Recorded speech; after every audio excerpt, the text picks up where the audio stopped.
यह कहानी है होटल के भूतिया कमरा नंबर 403 की। यह होटल भूतों का होटल तो नहीं था, पर इस होटल में कुछ ऐसी घटनाएं होती थीं जिसके कारण यह दूसरे होटलों से अलग था। कहानी की शुरुआत कुछ ऐसे है कि सचिन और उसका दोस्त पंकज घूमने के लिए गोवा जा रहे थे। गोवा पहुंचते ही वे सबसे पहले अपनी कार से उस होटल में गए जहां उन्होंने कमरा बुक किया था।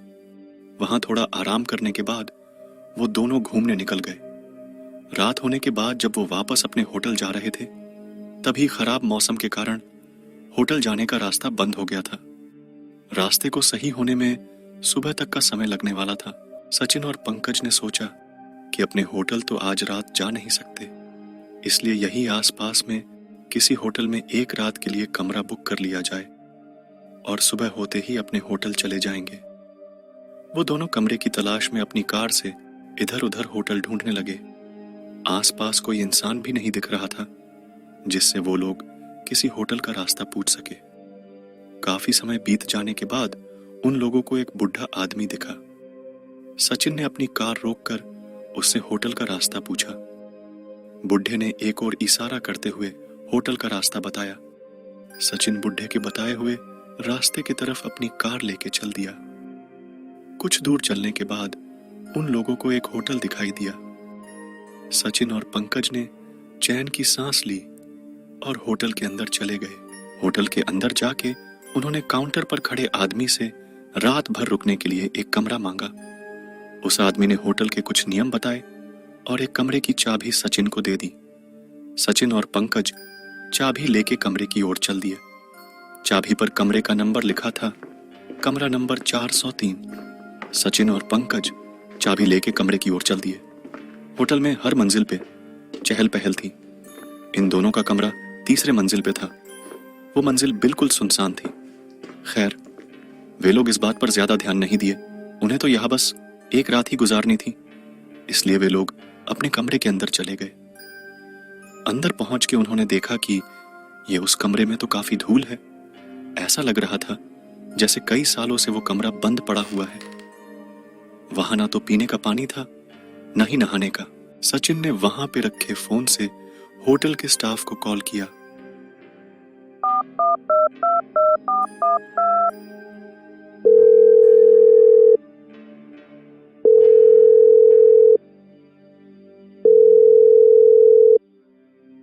कॉल किसी ने उठाया पर कुछ बोला नहीं।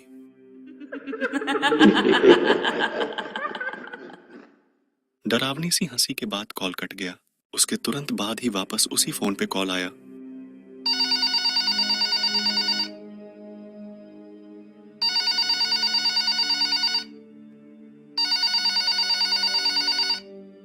इस बार होटल के स्टाफ ने कहा, सर आपने कॉल किया था, बताइए हम आपकी क्या मदद कर सकते हैं। सचिन ने जवाब दिया, आपने हमें ये कैसा कमरा दिया है, ना ही यहाँ पीने का पानी है और ना ही नहाने का।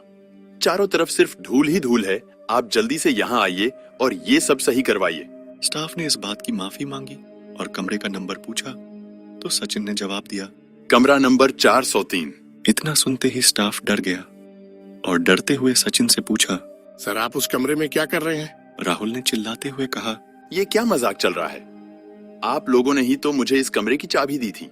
स्टाफ सहमी आवाज में बोला, सर जितना जल्दी से जल्दी हो सके आप उस कमरे से बाहर निकलिए और नीचे आइए। सचिन ने पूछा, पर क्यों? स्टाफ ने तुरंत जवाब दिया, सर सवाल बाद में पूछ लेना, बस अभी आप वहां से बाहर निकल जाइए, वहां आपकी जान को खतरा है।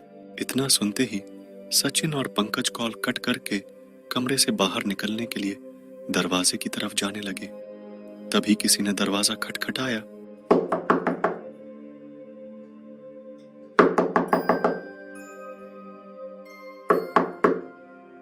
सचिन ने पूछा, कौन है? पर बार बार पूछने पे भी कुछ आवाज नहीं आई। तभी उस रूम की लाइट चली गई।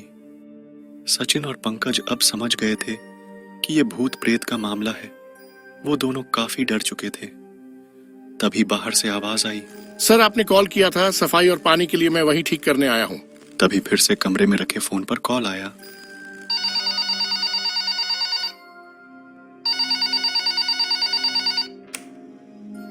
सचिन ने कॉल उठाया। कॉल स्टाफ का था। उसने कहा, सर अभी तक आप उस कमरे से निकले क्यों नहीं?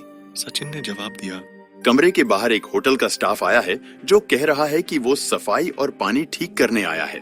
इतना सुनते ही होटल के स्टाफ ने सचिन से बोला, सर कुछ भी हो जाए, आप दरवाजा मत खोलना। अगर आपने दरवाजा खोला तो आपकी मौत भी हो सकती है।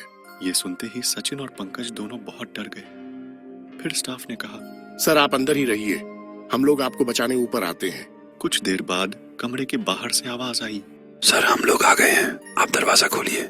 साथ में कुछ और लोगों की भी आवाज आ रही थी, इसलिए सचिन और पंकज ने दरवाजा खोल दिया। उन्होंने देखा सामने सच में होटल का स्टाफ ही था। दोनों ने चैन की सांस ली। फिर सभी लोग वहां से जल्दी ही नीचे आ गए। सचिन ने काउंटर पर देखा, पर वहां पर कोई दूसरा स्टाफ था जिसने सचिन को चाबी दी थी, वो कहीं नहीं दिखा। ये सारी बातें सचिन ने वहां के लोगों को बताई। उन लोगों ने सचिन से कहा, सर आपको जिसने चाबी दी थी वो भी पहले इसी होटल में काम करता था, पर अचानक से एक दिन कमरा नंबर 403 में रहस्यमयी तरीके से उसकी मौत हो गई। तब से उसकी आत्मा इसी होटल में रहती है, पर वो बस उन लोगों को ही परेशान करती है जो 403 कमरे के पास जाते हैं। पता नहीं आज आप लोगों को वो कैसे उस कमरे तक ले गई। सचिन और पंकज अब सारी बातें समझ चुके थे। जैसे तैसे उन्होंने वहां रात गुजारी और सुबह होते ही घर चले गए।